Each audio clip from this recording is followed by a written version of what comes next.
Estimados alumnos, les doy la más cordial bienvenida. Les voy a explicar la actividad 4, que es el método simples. Es un tema bastante difícil, bastante complejo. Pero bueno, vamos a tratar de explicarlo de la mejor manera. Aquí tengo una presentación que se las voy a subir a Blackboard de la programación lineal. Vamos a ver primero qué es la programación lineal. Dice, la función principal de los métodos cuantitativos es generar soluciones que permitan distribuir eficaz de recursos limitados a una serie de actividades cuyo fin es optimizar un resultado. Cuando hablamos de optimizar es ya sea minimizar o maximizar, ¿no? Podemos minimizar tiempos, costos y maximizar producción, o dinero, ¿no?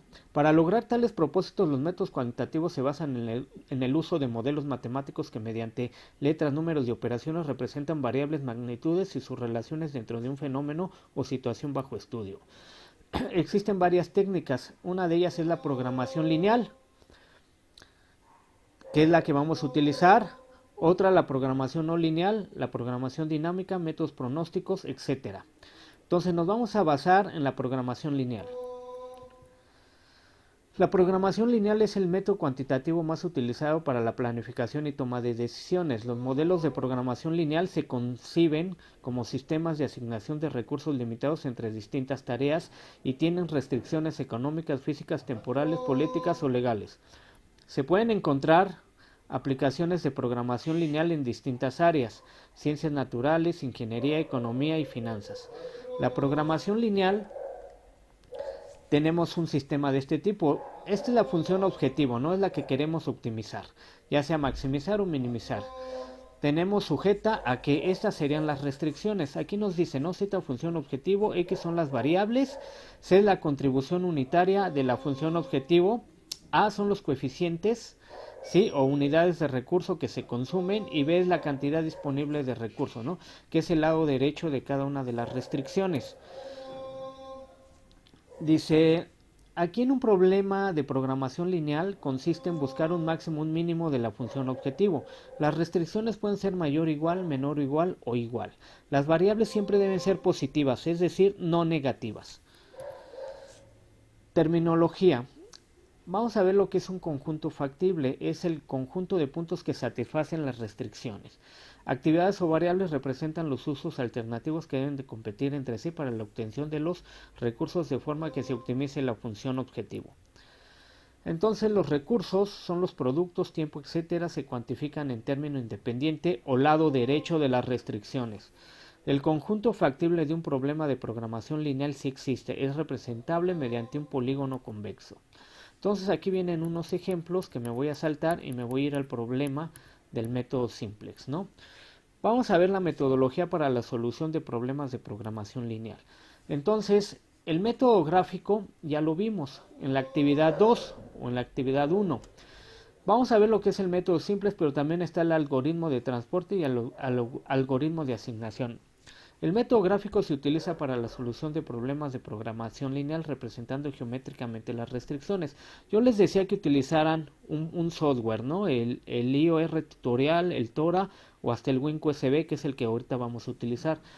Dice, un problema de programación lineal puede resolverse en forma gráfica si solo tiene dos variables. Nada más es para dos variables. Mayor a dos variables ya se utiliza el método simplex o cualquiera de los demás. Para modelos con 3 o más variables, el método gráfico es impráctico, imposible, a pesar de que está limitado. Sirve para comprender cuál es la estructura general de un problema. Son dos variables porque se utiliza una para el eje X y otra para el eje Y. Si ya fuera para 3 variables, pues ya sería como graficar en el espacio, lo cual no se puede en estos softwares. El método gráfico ya no lo vamos a ver, me lo voy a saltar. Vamos a ver el método simplex. Es un método algebraico sistemático que examina los vértices de una región factible o espacio de soluciones y busca una solución óptima, ya sea un máximo o un mínimo. La función objetivo no disminuye en un modelo de maximización y generalmente aumentará a cada vértice sucesivo de la secuencia. Fue creado en 1947 y se le atribuye a George Bernard, ¿sí? Con este algoritmo se resuelven problemas de m restricciones y n variables. Vamos a ver este ejemplo rápidamente. Se tiene un proceso de fabricación de dos productos distintos, libreros y mesa. Las etapas del proceso de fabricación de cada producto y sus respectivos tiempos por unidad se muestran en la siguiente tabla. Dice que para corte las horas disponibles son 120 y para ensamble 90. Estos van a ser los lados derechos. En corte una mesa y dos libreros. Estos serían los valores de las variables, ¿no? Los coeficientes numéricos. Y estas serían las contribuciones, ¿no? Que van en la función objetivo. Entonces sería ensamble, uno para mesa y uno para librero, ¿no? La contribución para las mesas es de 50 pesos y para los libreros es de 80. Formula como un problema de programación lineal y resuelve usando el método simple al fin de determinar la cantidad máxima de mesas y libreros que se deben producir para maximizar la utilidad, ¿sí? Entonces las variables de decisión serían mesas a producir, las segundas serían libreros a producir. La función objetivo dice que vamos a maximizar el costo de producción de las mesas es 50 y de los libreros son 80, ¿no? Las restricciones, como habíamos dicho, nos dicen una de mesas y dos del librero. Una de mesas, su coeficiente numérico es el 1, y dos del librero, la menor cantidad debe ser menor o igual a 120, es la restricción en el tiempo. Y eso es para corte. Para ensamble es una para los libreros, una hora, y una hora para los libreros. No debe de haber menor o igual de 90 horas. Ya tenemos nuestro sistema. En su tarea ya les aparece esto. Ya nada más es irnos a la tabla, ¿no? El primer paso antes de iniciar la solución es agregar variables de holgura. Estas variables deben ser positivas. Vamos a agregar una para cada restricción. O sea, para la primera ecuación vamos a poner S1 y para la segunda ecuación agregamos S2. Vamos a quitar los signos menor o igual y vamos a poner igual, ¿sí? Con lo cual tenemos un sistema de dos ecuaciones, pero ahora serían 4 variables, ¿no? Que sería X1, X2, S1 y S2. Igualando a 0 dos de las variables se obtiene un sistema cuadrado, el cual corresponde a una solución que llamaremos solución básica. O sea, si yo quito estas dos variables, voy a tener X1 y X2, X1 y X2, ¿no? Me va a quedar un sistema cuadrado, dos ecuaciones con dos incógnitas. Las variables igualadas a 0 se llaman variables no básicas. El algoritmo siempre encuentra una solución óptima analizando cada una de las soluciones factibles básicas. La tabla simple se inicia parte de una solución básica factible en las que las variables reales, en este caso x1 y x2, se igualan a 0. Si yo elimino x1 y x2 me va a quedar que s1 es igual a 120. Si yo en la segunda ecuación elimino x1 y x2 me va a quedar que s2 es igual a 90, ¿no? Aquí está, ¿no? Si hacemos 0 cada uno me van a quedar que s1 es 120 y s2 90. Vamos a hacer la primera tableta. Aquí ponemos las variables básicas, ponemos S1 y S2 que son las que vamos a sacar, las agregamos también aquí en esta tableta. Obviamente aquí ponemos 1 en S1 en la primera ecuación que la tenemos, ponemos 0 S2 en la primera ecuación porque en la primera ecuación no tenemos S2. En la segunda ecuación no tenemos S1, por eso aquí ponemos 0 su coeficiente numérico, pero sí tenemos S2, ponemos 1 su coeficiente numérico. En esta primera tabla indica que no se está produciendo y los valores del lado derecho muestran las variables de holgura que representan los recursos disponibles para producir unidades, que en este caso las unidades son mesas y libreros. La tabla simple se inicia a partir de una solución básica factible en la que todas las variables reales, en este caso x y x2, se igualan a 0, ¿no? Es la misma tablita que teníamos anteriormente, ¿sale? Ahora, para comenzar con el algoritmo debemos incluir más información. Aquí ponemos la contribución. ¿Cuánto cuesta producir las mesas? 50. ¿Cuánto cuesta producir los libros? 80, ¿no? Para S1 y S2 pues no hay ninguna contribución. Aquí Z que es la función objetivo, ¿no? Que representa la utilidad que vamos a ir perdiendo o vamos a ir ganando, ¿no? C menos Z representa la utilidad neta, la utilidad total, que es la que nos interesa esta, ¿sí? Y también al igual que Z, ¿no? Entonces, aquí tenemos que C menos Z nos da aquí 50, ¿no? Aquí yo tengo 50 menos 0 es 50. 80 menos 0 me da 80. Aquí pues no hay contribución, es 0 menos 0 es 0, 0 menos 0, aquí también es 0, ¿no? Y aquí la suma de las z nos queda 0, ¿no? Estas son las primeras dos ecuaciones que habíamos puesto en la tabla anterior. El lado derecho representa la utilidad total actual, ¿no? Aquí la vamos a ir poniendo la utilidad total. Vamos a iniciar. Esta primera tabla indica que no se está produciendo y los valores del lado derecho muestran las variables de holgura, que representan los recursos disponibles para producir unidades, mesas y libreros. Por ello se debe incluir una variable de decisión x1 en la solución y sacar alguna variable de holgura, S1 de la misma. La lógica indica que se debe escoger aquella variable que aumente el valor de la función objetivo con mayor rapidez, es decir, la de mayor c menos z, ¿no? Aquí vemos que es 80, entonces esta va a ser mi columna pivote, así le vamos a llamar, la de mayor. Ahora vamos a ver con qué fila se intersecta para que sea mi fila y columna pivote y donde se intersecta sea mi pivote. Aquí dice, la lógica indica que se debe escoger aquella variable que aumenta el valor de la función objetivo con mayor rapidez, es decir, la de mayor c menos j. Para determinar cuál variable debe salir de la solución, se divide cada cantidad del lado derecho entre su número correspondiente de la columna pivote. El número más pequeño positivo nos da el máximo número de unidades de la variable que pueden agregarse en la solución renglón pivote. Si existe un empate, se toma cualquiera. Entonces, aquí el 120 se divide entre 2, que es el de la columna pivote, y el 90, este 90 se divide entre 1, que son los valores. Entonces sería 120 entre 2, 60, y 90 entre 1, 90. Se escoge la menor, en este caso 60. Entonces este 2 va a ser mi pivote, y yo tengo que hacer 0, los que están al lado,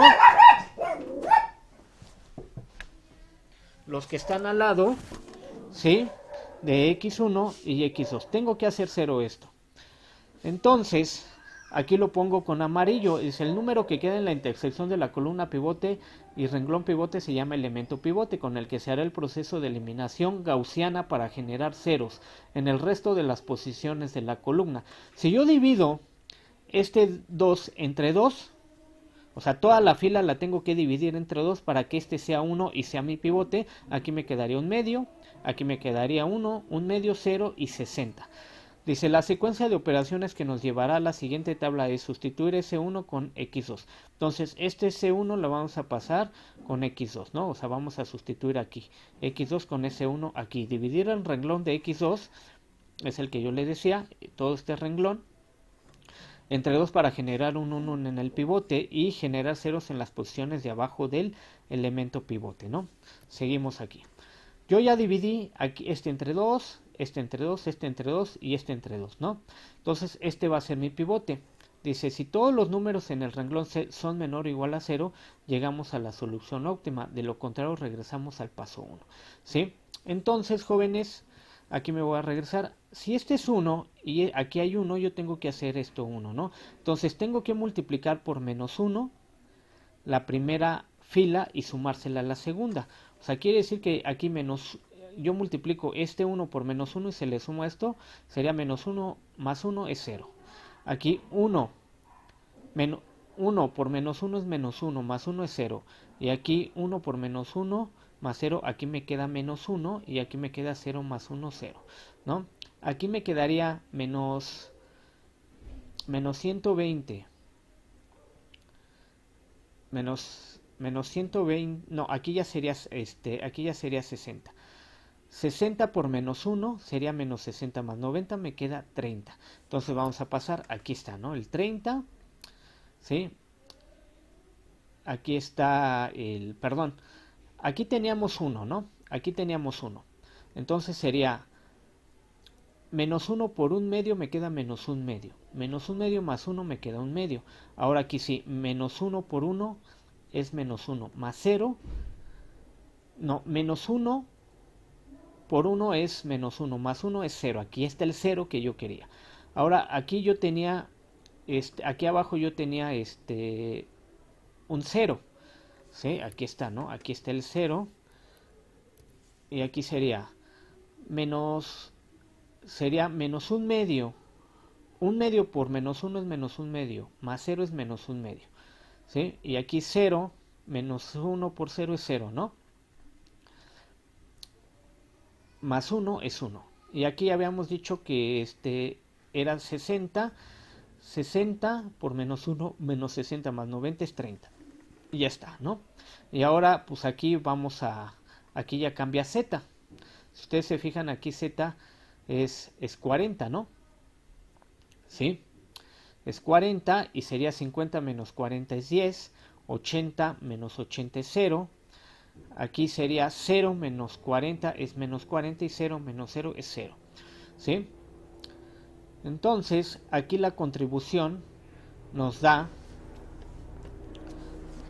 4800. Esta sería la primera iteración. La primera iteración. ¿Sale, jóvenes?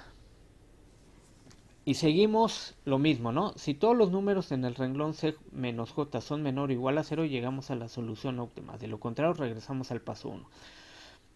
Si son menor o igual a 0, aquí tengo 0, este es negativo, este es 0, pero tengo este valor que es positivo, entonces debo de seguir con otra iteración. Dice, entonces de acuerdo al renglón C menos J es posible seguir con el algoritmo, pues en la columna de X1 es C menos J es igual a 50, ¿no?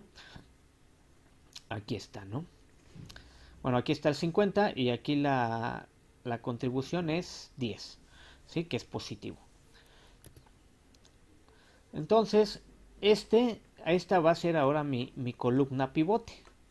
Mi columna pivote. Ahora este 60 lo divido entre un medio, que es este valor, y el 30 lo divido entre un medio también, entonces nos da 120 y 60. Escogemos el más pequeñito, quiere decir que es esta fila, entonces este va a ser mi pivote. ¿Sí? La variable que sale se determina dividiendo cada lado derecho entre su correspondiente valor de la columna x1, entonces debemos sustituir S2 por x1. Aquí está S2, aquí estaba X1, ¿no? Aquí está X1, entonces esta la pasamos para acá y S2 la sustituimos. Entonces, jóvenes, este va a ser mi pivote. Este va a ser mi elemento pivote. A este yo lo tengo que hacer igual a ¿qué? A 1. Para hacerlo igual a 1, si tengo un medio, tengo que multiplicar por 2. Pero lo tengo que hacer en toda la fila, o sea, en estos valores. Entonces aquí sería 1 medio por 2 es 1. Aquí 2 por 0, 0. Aquí sería menos 1. Y aquí sería 2 y aquí sería 60. ¿Sale? Aquí dice multiplicar el renglón de X1. O sea, aquí está X1, todo este renglón. Aquí sería por 2 para generar un 1 en el pivote. Generar ceros en las posiciones sobre el elemento pivote. ¿Sale? Entonces aquí yo ya multipliqué por 2 y me queda esto, ¿no? Ahora, como este es mi pivote, tengo que hacer 0 todos los demás. Dice, como todos los números en el renglón C menos J son menor o igual a 0, llegamos a la solución óptima. Aquí ya tengo 0, 0, este es negativo, negativo y llegamos a la solución óptima. ¿Qué quiere decir? Que la contribución va a ser 5400. 5400, ¿no? Que aquí está. ¿Cuántas? Aquí tengo X2. X2 eran los libreros. ¿Cuántos libreros debo de producir? 30 libreros. ¿Cuántas mesas? Mesas era X1, 60, ¿no? Esto es lo que ustedes deben de concluir, ¿sí? Concluir o dar una solución factible, jóvenes, en su tarea para tener una ganancia máxima de 5400. S1 y S2 quedan con 0, ¿sí? Entonces se usaron todas las horas disponibles de corte y ensamble. ¿Sí? Este es mi pivote. Si ustedes se fijan en el renglón anterior, yo tenía que haber hecho 0 todos estos. Aquí tengo un medio. Si aquí yo tenía un 1, porque era mi pivote, en este valor si yo tenía un 1, para hacer aquí menos un medio, pues yo para hacer 0 el de arriba tendría que multiplicar por menos un medio y se lo sumo, ¿no? Para que me dé 0. Un medio por menos 1 es menos un medio, más un medio es 0. Aquí sería menos 1 por 0 es 0 y me queda 1. Aquí sería menos 1 por menos 1 menos un medio. Entonces menos por menos da más. Y un medio más un medio es un entero, ¿no?